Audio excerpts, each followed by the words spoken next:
The lecture hall was huge. It could hold 200 students, and today every seat was full. Cadets from 12 different species sat in neat rows, their eyes fixed on the stage below. Some had scales, some had feathers, some were made of crystal, and some floated in special suits that kept their gaseous bodies contained. This was the Galactic Military Academy, the finest training school in the known universe, and everyone here had worked hard to earn their place. Jake Morrison sat in the front row. He was the only human in the entire academy. His brown hair was cut short in military style, and his green eyes watched the stage with careful attention. He wore the same gray uniform as everyone else, but he knew he stood out. Humans were new to the galactic community. First contact had happened only 3 years ago, and most aliens still knew almost nothing about Earth or its people. Jake had won a scholarship to attend the academy. It was a controversial decision. Many species thought humans were too primitive, too unknown, too strange, but Jake had passed every test they threw at him, and now here he was, sitting in the front row like he belonged. The instructor walked onto the stage. His name was Kethril, and he was a Velthari. He stood 7 feet tall, with a hard shell covering his body, and 4 arms that clicked and gestured as he spoke. His compound eyes swept across the room, and Jake noticed they paused on him for just a moment before moving on. "Today," Kethril announced, his voice sharp and precise, "we will discuss planetary threat classifications. Specifically, we will examine the most dangerous category of worlds in the known galaxy, Class Omega Death Worlds." A murmur ran through the crowd. Jake heard someone behind him whisper that they had heard stories about death worlds. Terrible stories. Kethril raised one of his arms, and a holographic display flickered to life above the stage. It showed a beautiful blue and green planet, swirling with white clouds. It looked peaceful. It looked like home. Jake's stomach tightened. "This," Kethril said, "is a world designated Sol 3 inches the Galactic Registry. The natives call it Earth." The room went quiet. Jake kept his face completely still. He had learned to do that in his first week at the academy, when a classmate had asked him what oxygen tasted like and then looked horrified at his answer. "Earth is the perfect example of a Class Omega death world," Kethril continued. "Let me explain why no intelligent species should ever set foot on its surface." He zoomed in on the planet, and data began scrolling across the display. First, the magnetic field. Earth's magnetic field is dangerously weak. It fails to block most cosmic radiation. Any prolonged exposure to the surface would result in cellular damage for most species. Jake thought about all the summers he had spent outside on his family's ranch. He had gotten sunburned plenty of times. He had never thought of it as cosmic radiation damage before. Second, the planetary core. Kethril pulled up a cross-section of Earth. The center of this planet is molten metal. Molten. The entire world is built on top of liquid fire. This causes something the natives call tectonic activity. A Novari cadet raised one of her tentacles. "What is tectonic activity?" "An excellent question." Kethril's voice dripped with disgust. "The surface of Earth is not solid. It is broken into pieces that float on the molten layer below. These pieces constantly shift and grind against each other, causing violent ground tremors the natives call earthquakes. These events can level entire cities in seconds." Several cadets gasped. Jake remembered the earthquake drills from his childhood. He had never thought they were a big deal. "But wait," Kethril said, clearly enjoying the horror on his students' faces. "It gets worse. 70% of Earth's surface is covered in a substance called water." The display showed Earth's oceans. They looked so blue, so calm.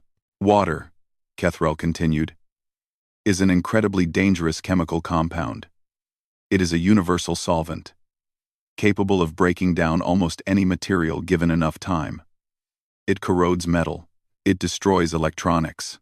It can kill most species through simple contact. And the natives of Earth swim in it, for fun." Jake thought about the swimming hole behind his house. He thought about lazy summer afternoons floating on his back, staring up at the clouds. He had never considered that he was swimming in a universal solvent. The atmosphere is equally deadly, Kethrol went on. Earth's air contains 21% oxygen. Oxygen, as you all know, is one of the most reactive and corrosive elements in existence. It causes rapid oxidation. It fuels fire. It destroys organic tissue through a process the natives ironically call breathing. Drell, Jake's roommate, turned to look at him. Drell was a Skorathi, a reptilian species with green scales and golden eyes.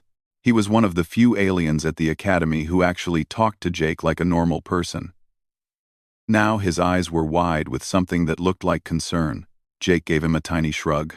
And then there are the native life forms, Kethrol said. Earth is filled with predators, creatures with massive teeth designed to tear flesh, creatures with venom that can stop a heart in seconds. There are microscopic organisms that invade the body and wage war against living tissue. The natives call this phenomenon disease, and it kills millions of them every year. A crystalline cadet named Prism raised a limb. How can anything survive there? Kethrol laughed. It was not a kind sound. Nothing intelligent could evolve in such conditions. Our scientists believe only primitive microbial life exists on Earth. Perhaps some basic animal forms. Nothing more. Jake bit the inside of his cheek to keep from speaking. And finally, Kethrol said, his voice rising dramatically. The weather. Earth's atmosphere produces rotating columns of destruction called tornadoes. It creates massive storms called hurricanes that can devastate entire coastlines. Lightning strikes the surface thousands of times every day, delivering enough electrical charge to kill most species instantly. The display showed footage of a hurricane, then a tornado, then a lightning storm. The cadets watched in stunned silence. In conclusion, Kethrol said, clicking his arms together in satisfaction, if any cadet in this room were stranded on Earth, they would die within hours, days at most. It is simply impossible to survive on a Class Omega death world. He turned off the display, and the image of Earth faded away. Your assignment for next week is to write a report on Class Omega survival scenarios. Consider it a theoretical exercise. After all, no one would ever be foolish enough to actually visit such a world. The lecture ended. Cadets began filing out of the hall, talking in hushed voices about the horrors they had just witnessed. Drell fell into step beside Jake as they walked toward the dormitories. You were very quiet during that lecture, he said softly. Jake kept walking. Was I? You're from Earth, aren't you? Your file says Sol System. Jake stopped. He looked at his roommate for a long moment. Then he smiled, just a little. Yeah, he said. Drell stared at him with those golden eyes. You survived all of that? The earthquakes? The water? The oxygen? Jake started walking again. Every single day, he said. For 18 years. 18 years. Drell was quiet for a long time after that. 3 weeks passed after the lecture on Death Worlds. Jake went to his classes. He studied. He trained in combat simulations and navigation exercises. He tried not to think about how his home planet had been described as a place where nothing intelligent could survive. Today was different. Today was the day of the practical navigation exercise, and Jake was actually excited about it. Flying had always been his favorite part of the academy. It reminded him of the small planes his father used to fly back home, the ones they would take up over the mountains on clear mornings. The training shuttle was waiting on the launch deck. It was a standard cadet transport, big enough for 15 passengers and a pilot. 12 cadets had been assigned to this exercise, along with one instructor. Jake found his seat near the front. Drell sat down beside him, his scales catching the light as he moved. Are you ready for this? Drell asked. Born ready, Jake said with a grin. The other cadets filed in. Prism, the crystalline Jamathi, took a seat near the middle of the shuttle. Their body was made of living mineral, and they glowed with a soft inner light. Whisper, a nebulon, floated into a special harness designed for gaseous beings. Their containment suit hummed quietly as it kept their cloud-like body compressed and safe. There were 8 other cadets from various species.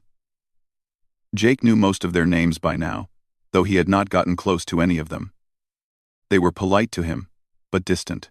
He was still the strange one, the human, the new species that no one quite understood. The instructor entered last. Her name was Yeth, and she was a Velthari like Kethral, but younger and smaller. Her compound eyes swept across the cabin as she took the pilot's seat. "Attention, cadets," she announced. "Today's exercise will take us through the asteroid field in the outer territories. You will each take turns at the navigation console while I supervise. This is a standard training run. There is nothing to worry about." Jake noticed that she did not look at him when she said that last part. Most Velthari avoided looking at him directly. He had learned not to take it personally. The shuttle lifted off smoothly and jumped to faster than light speed. The stars outside the windows stretched into long lines. And then they were traveling through the strange blue tunnel of hyperspace. 20 minutes later, they dropped out near the asteroid field. It was beautiful in a dangerous way. Thousands of rocks floated in the darkness, ranging from pebbles to mountains. The light from a distant star cast long shadows across everything. "First rotation," Yeath called out. "Cadet Prism, take the navigation console." Prism moved forward, their crystalline body chiming softly with each step. They sat down at the console and began plotting a course through the debris field. Jake watched the asteroids drift past the windows. He thought about his father teaching him to fly back home, how the old man always said that the sky would tell you everything you needed to know if you just paid attention. Something caught his eye. A flicker in the darkness ahead, like heat waves rising from summer pavement. "Lieutenant Commander," Jake said, sitting up straighter. "There's something out there. 10 degrees starboard." Yeth glanced at her instruments.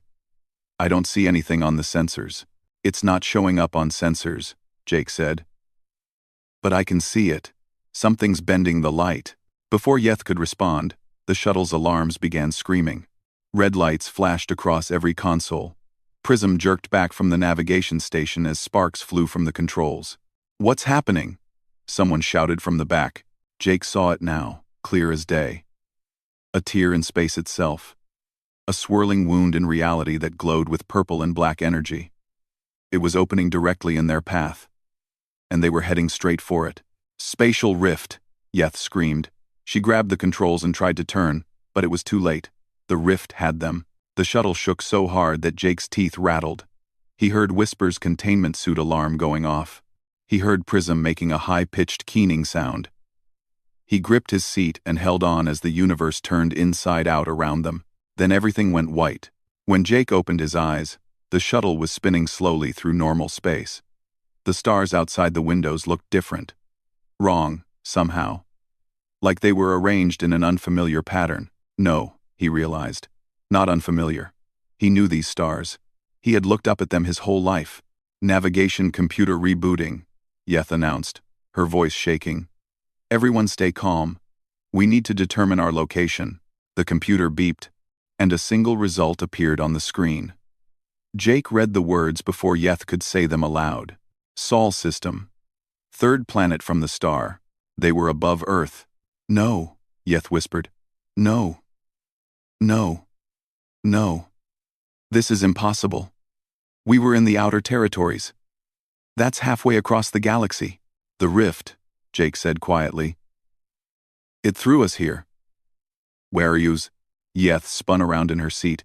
"How do you know that? How could you possibly?" "Because I know this system," Jake said. "I know that planet." He pointed out the window at Earth. It hung in the blackness like a blue marble. Beautiful. And terrible. And home. "That's where I was born." Silence filled the cabin. Every cadet stared at Jake. Then at Earth. Then back at Jake. He could see the fear building in their eyes. "The engines are damaged," Yeth said, turning back to her console. "Life support is failing. We have maybe 6 hours before the air recyclers give out completely." "Send a distress signal," Drell suggested. "I am. But rescue ships could take days to reach us." "We don't have days." Jake stood up and walked to the front of the shuttle. He looked down at Earth. At the swirls of white clouds over the blue oceans. At the brown and green shapes of the continents he knew so well. "There's a place we can land," he said, I know somewhere safe. Somewhere with air and water and shelter. Yeth stared at him. You cannot be serious. That is a Class Omega death world. We would die the moment we touch the surface. You might, Jake said, but I won't. And I can keep you alive if you trust me. Trust you? You're a first-year cadet.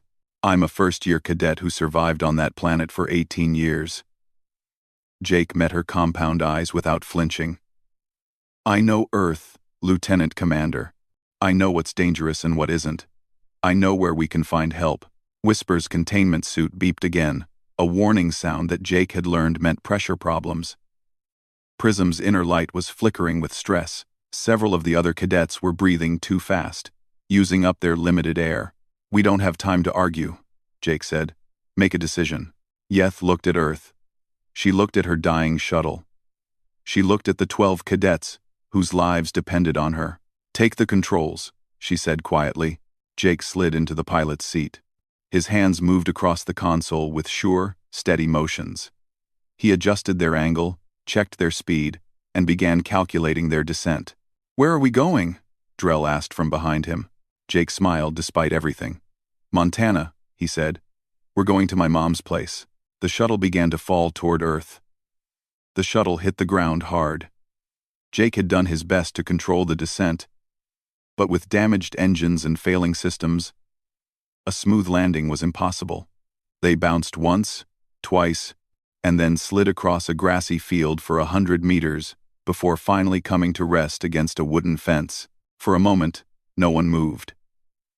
The cabin was filled with smoke and the smell of burned electronics. Emergency lights flickered red in the darkness. Is everyone alive? Jake called out. Voices answered him one by one. Drell was okay.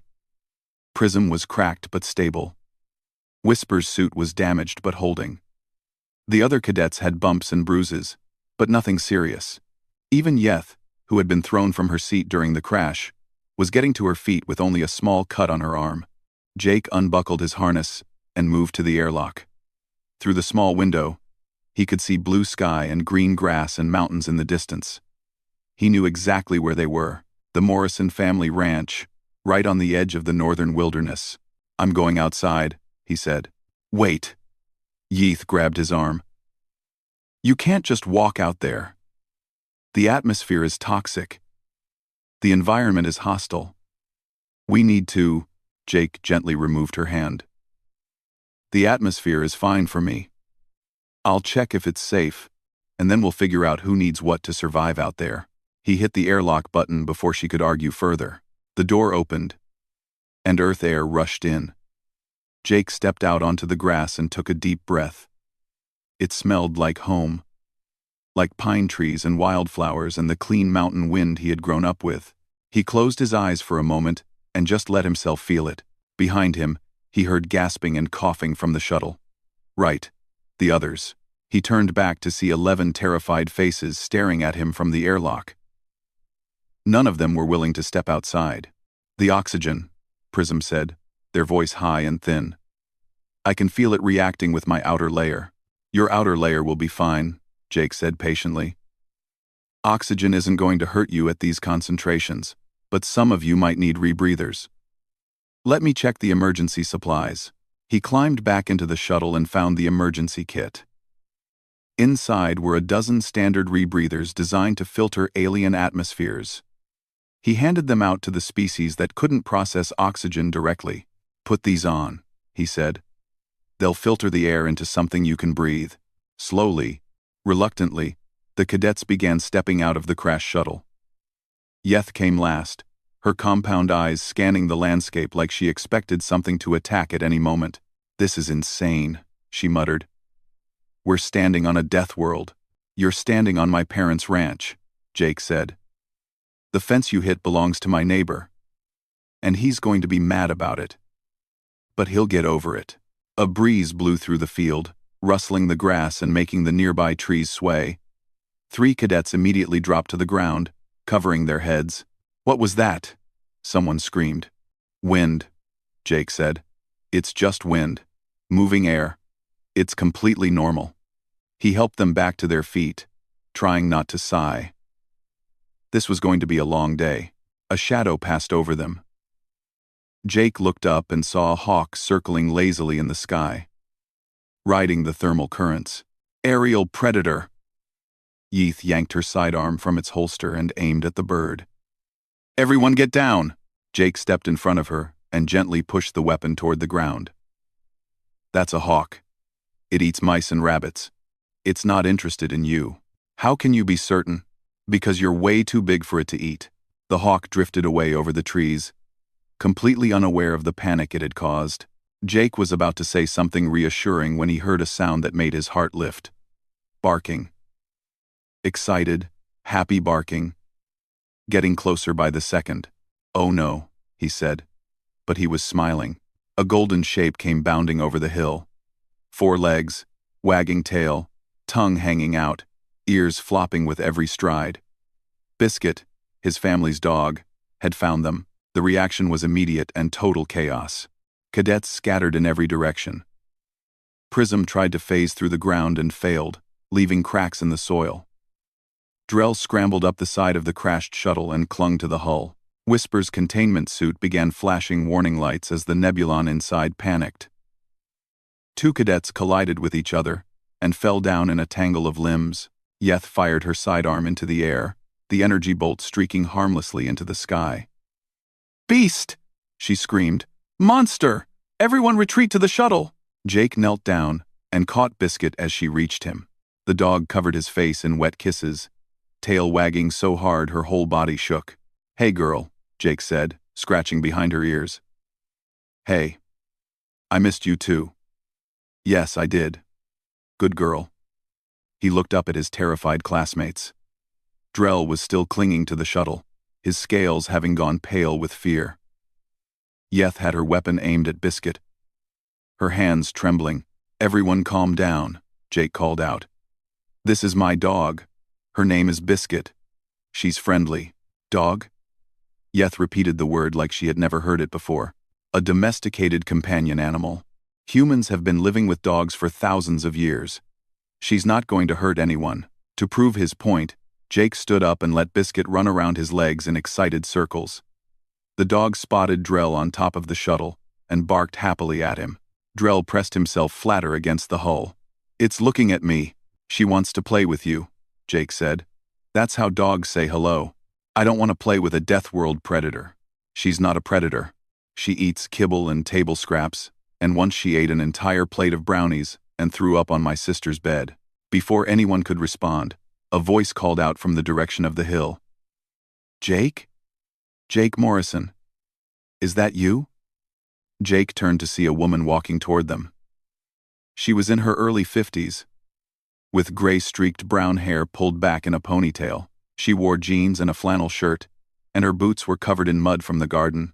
Her face showed surprise but not fear as she looked at the crashed shuttle, the terrified aliens, and her son standing in the middle of it all. Hi, Mom, Jake said. Nancy Morrison stopped a few feet away from the group. She looked at the shuttle. She looked at the 12 extraterrestrials, some of whom were still hiding behind debris or clinging to wreckage. She looked at Jake, who was still petting the dog like nothing unusual was happening. She sighed. It was a sigh that said she had raised 2 children, and nothing surprised her anymore. Are these your friends from school? She asked. Kind of, Jake said. Our shuttle crashed. The rift threw us here from across the galaxy. Jake said. There was been forgetted. Sana. The rift threw us here from across the galaxy. I see. Nancy looked at Yeth, who still had her weapon drawn. Honey, you can put that away. The only dangerous thing on this ranch is my husband's cooking. Yeth slowly lowered her sidearm, clearly unsure whether to be relieved or more terrified. Nancy clapped her hands together. Well, you all look like you've had a rough trip. Why don't you come up to the house? I'll make some lunch, and you can tell me what happened. Is the house safe? Prism asked nervously. Nancy smiled. Safer than standing out here in the sun. Come on. Biscuit, stop bothering the nice aliens, and come. Biscuit gave one last bark and bounded after her owner.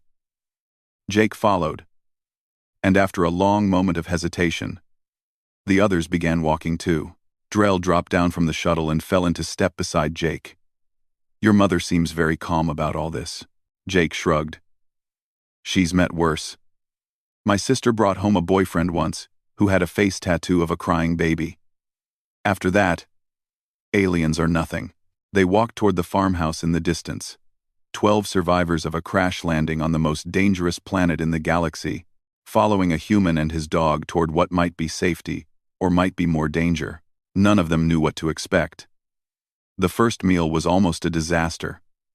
Nancy Morrison had prepared what she called a simple lunch of sandwiches, soup, and fresh vegetables from the garden. To her, it was nothing special. To the alien cadets sitting around her dining room table, it was a display of horror. Yeth stared at the sandwich on her plate like it might attack her. "What is this?" "Turkey and cheese," Nancy said cheerfully. "The bread is homemade. I baked it this morning." "You consume the flesh of other creatures?" "Well, yes. Humans are omnivores. We eat plants and animals both." Prism made a sound like breaking glass. "You kill and eat living things?" Jake took a bite of his sandwich. "Everything on Earth eats something else," he explained with his mouth half full. "That's how the food chain works. Plants eat sunlight, animals eat plants, bigger animals eat smaller animals, and humans eat pretty much whatever we can get our hands on." Nancy went to the counter and began chopping vegetables for a salad. The knife flashed in the sunlight as it cut through carrots and celery with quick, precise movements. Prism watched her with wide, crystalline eyes. "She's using a blade. A cutting instrument. On food." "How else would you cut vegetables?" Jake asked. "I don't know. I've never seen anyone prepare food before. My species absorbs nutrients directly from our environment." The soup was even worse. When Nancy explained that she had boiled the vegetables in water, several cadets pushed their bowls away in terror. Water was a universal solvent. After all, they had all learned that in the Death World lecture. "You cook your food in the corrosive chemical?" Whisper asked through their suit's speaker. "We call it water," Jake said. "And yes, we use it for everything. Cooking, cleaning, drinking. We can't survive without it." "Drinking?" Drell looked like he might faint. "You put it inside your bodies? About 8 glasses a day, ideally." Outside the window, dark clouds were gathering on the horizon. The wind was picking up, and Jake could smell rain coming. He knew what was about to happen before it started. The first flash of lightning lit up the sky. A few seconds later, thunder rolled across the valley like the roar of some enormous beast. Every cadet in the room dove under the table. "The sky is attacking," Yeth shouted. "Everyone take cover." Jake sighed and went to the window. Rain was starting to fall now, heavy drops pattering against the glass. Lightning flashed again, closer this time, and the thunder made the windows rattle. "It's a thunderstorm," he said calmly. "Electrical discharge in the atmosphere. It happens all the time, especially in summer." "How often is all the time?" Prism asked from under the table. "There are about 40,000 thunderstorms happening on Earth right now. At any given moment, lightning strikes the ground about 100 times per second." Silence from under the table. "But it rarely hits people," Jake added. "You're pretty safe inside the house." "Pretty safe?" "Well, nothing is completely safe. But the odds are in your favor." "For pard. Non by dot." The storm passed after an hour. The cadets slowly emerged from hiding, shaken but unharmed. Outside, the world looked fresh and clean, the grass sparkling with raindrops and the air smelling sweet. The front door opened, and a young woman walked in. She had the same brown hair as Jake, though hers was longer, and she was wearing a college sweatshirt that had seen better days. She stopped in the entryway and looked at the dozen aliens sitting in her family's living room. "Oh, cool," she said. "Aliens. Did Jake bring you?" "Katie," Jake said, standing up to hug his sister. "I thought you weren't coming home until next weekend." "Changed my mind. Finals were brutal. I needed Mom's cooking." Katie looked around the room with casual interest. So what's the deal? Field trip gone wrong? Spatial rift threw our shuttle across the galaxy. We crashed in the back field. That explains the fence. Dad's going to have a meltdown. Katie walked past the stunned cadets and into the kitchen. Mom, please tell me you made those cookies I like. Nancy pointed to a jar on the counter. Katie grabbed 3 and bit into one immediately. Yeth watched this interaction with total confusion. She's not afraid of us? She's not afraid of us. Should I be? Katie asked with her mouth full. We are alien beings from across the galaxy. We have technologies your species has never seen. Some of us could be dangerous. Katie shrugged. My brother seems to like you. That's good enough for me. She grabbed another cookie. Besides, I saw weirder stuff at college last weekend. Do you guys want cookies? Over the next day, the cadets received an involuntary education in human survival. Nancy tended to a small cut on her hand, and Yeth watched in fascinated horror as the wound stopped bleeding on its own and began to close. Your body is repairing itself, Yeth said. Without medical intervention. It's just a scratch. It'll heal in a few days. You have regenerative capabilities. Nancy laughed. I wouldn't go that far. But yes, humans heal from most minor injuries on their own. Larger wounds need help, but cuts and bruises usually take care of themselves. Drell explored the property and discovered the barn where the family kept their animals. He came running back to the house at full speed, his scales having gone completely pale. There are monsters in there, he gasped. Huge ones. With long faces and thick legs, and they make terrible sounds. Those are horses, Jake said. We ride them for fun. You ride them? On purpose? Chester is really gentle. He's basically a big puppy. That evening, Jake and Drell worked on the shuttle's communication array while the others rested. The equipment was badly damaged, but between Jake's knowledge of human technology and Drell's understanding of galactic systems, they were able to piece together a working distress beacon. Signal sent, Drell announced. Rescue should arrive in approximately 3 days. 3 more days on the Death World, Yeth muttered from across the room. Jake found Prism outside after dark, standing in the backyard and staring up at the sky. The stars were brilliant out here in the country. Far from any city lights, the Milky Way stretched across the heavens like a river of light. The stars looked different from the surface, Prism said as Jake approached. I've only ever seen them from space or from stations. Down here, with atmosphere between us, they seem to twinkle. That's caused by the air, Jake explained.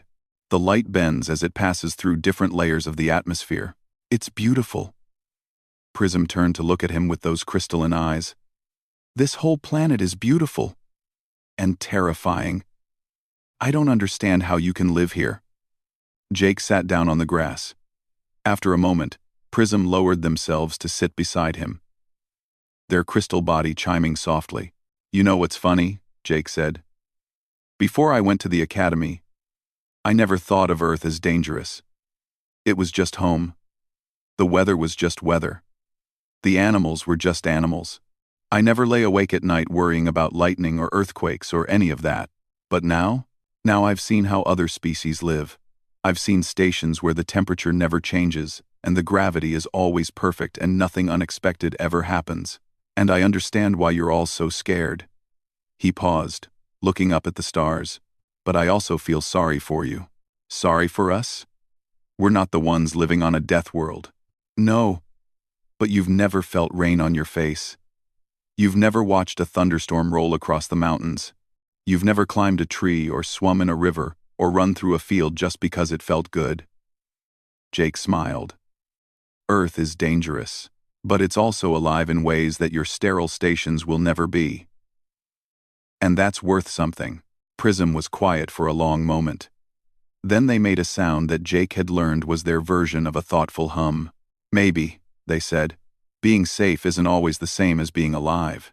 Above them, a shooting star streaked across the sky. Jake pointed at it. Make a wish. What? It's a tradition. When you see a shooting star, you make a wish, and it might come true. That's not scientifically accurate. No, Jake agreed. But it's nice. Prism watched another star fall across the darkness. "I wish to understand humans better," they said quietly. Jake smiled. "That's a good wish." On the third day, the rescue ship arrived. Jake was helping his mother make breakfast when Drell came running into the kitchen, his scales flushed with excitement. "A ship had entered orbit," he reported. "A galactic patrol cruiser responding to their distress signal. They were saved." The cadets gathered outside to watch the rescue shuttle descend.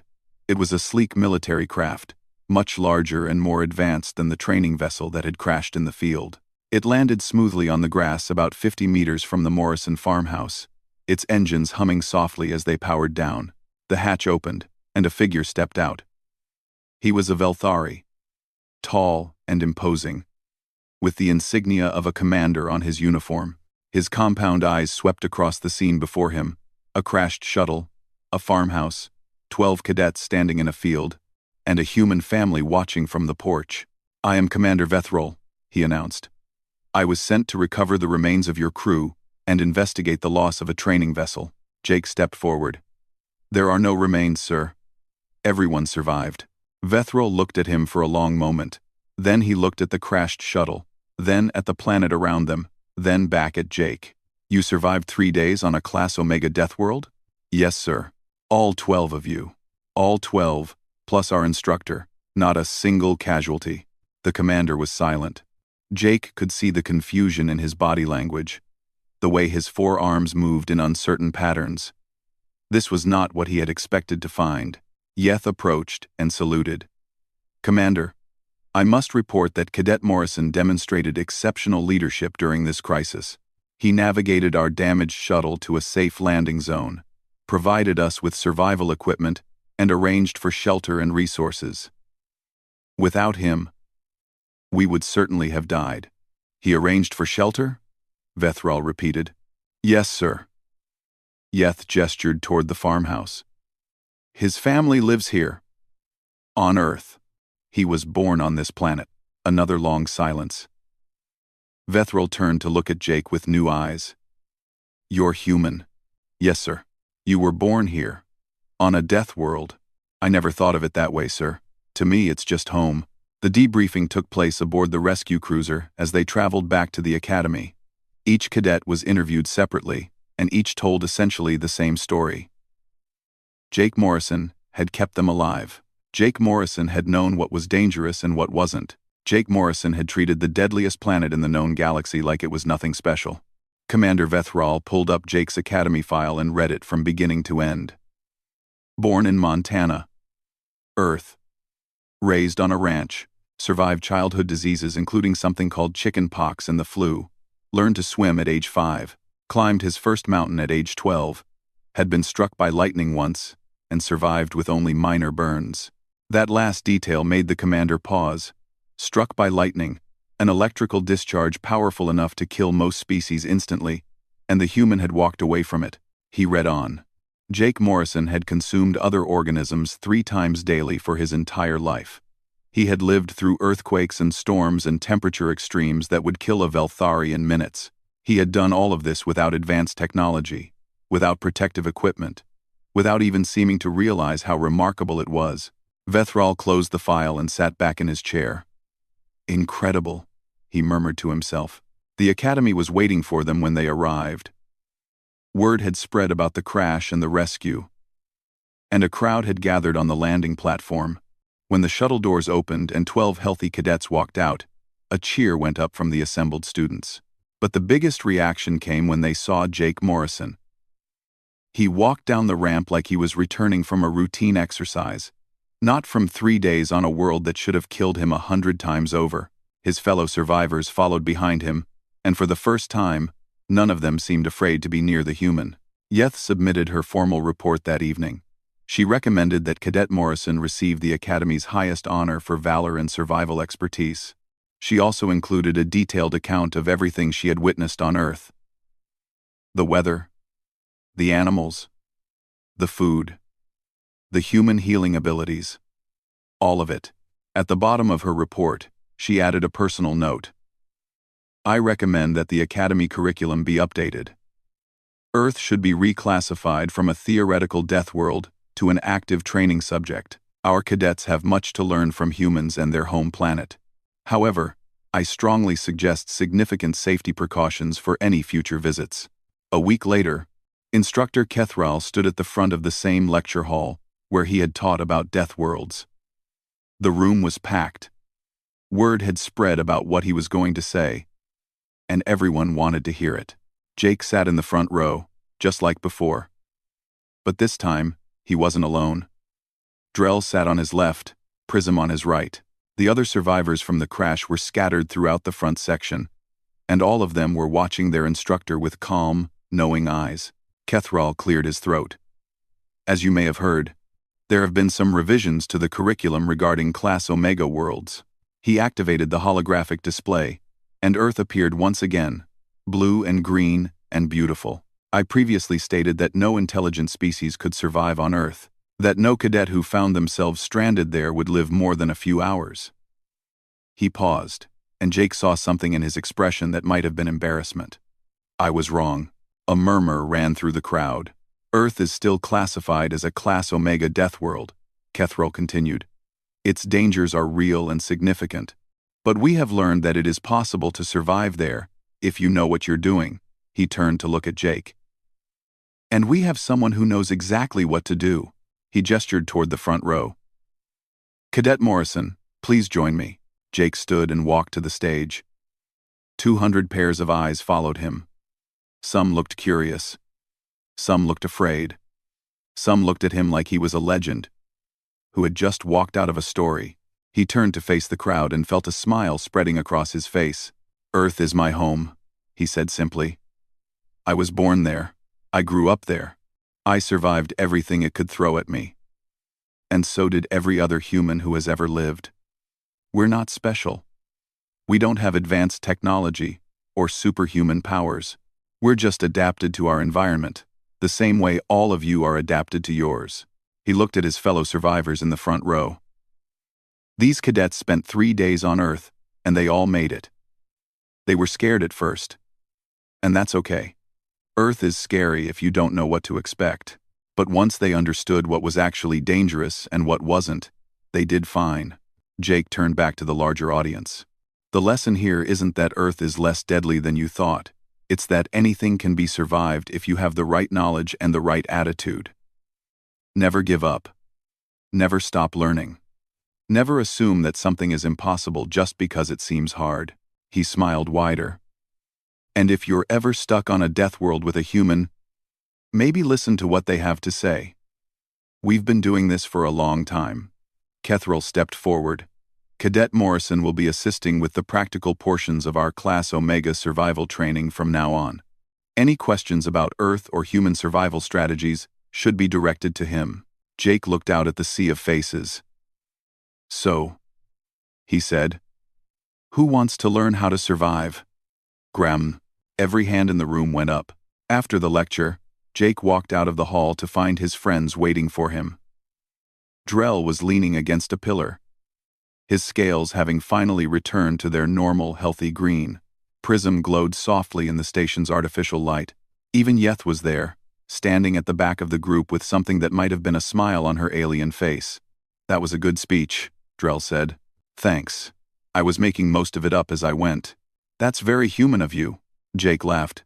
I guess it is. They walked together toward the cafeteria, talking and joking like old friends. Jake thought about Earth, about his family's ranch, about the mountains and the storms and the stars that looked different from the surface. He thought about how scared his classmates had been when they first landed, and how different they seemed now. Maybe that was the real lesson. Not that Earth was survivable, but that fear was survivable. That the things which seemed impossible could be overcome. That no matter where you came from or what you were made of, you could always be stronger than you thought. He looked at his friends, his fellow survivors, his unlikely family of aliens who had followed him into the unknown and come out the other side. Hey, he said, anyone want to hear about the time I fought a bear? Drell stopped walking. You fought a what? A bear. Big furry predator. Lives in the mountains. I was 13. Prism made that breaking glass sound of distress. And you survived? Jake grinned. Obviously. I'm standing right here, aren't I? He kept walking, and after a moment, his friends followed, demanding to hear the story. And as they walked through the corridors of the academy, surrounded by cadets who now looked at him with something like awe, Jake Morrison felt like he was exactly where he belonged. A human among the stars, a survivor of a death world, just a kid from Montana who had learned that the universe was much bigger than he ever imagined, but not as scary as everyone thought. Not if you knew what you were doing.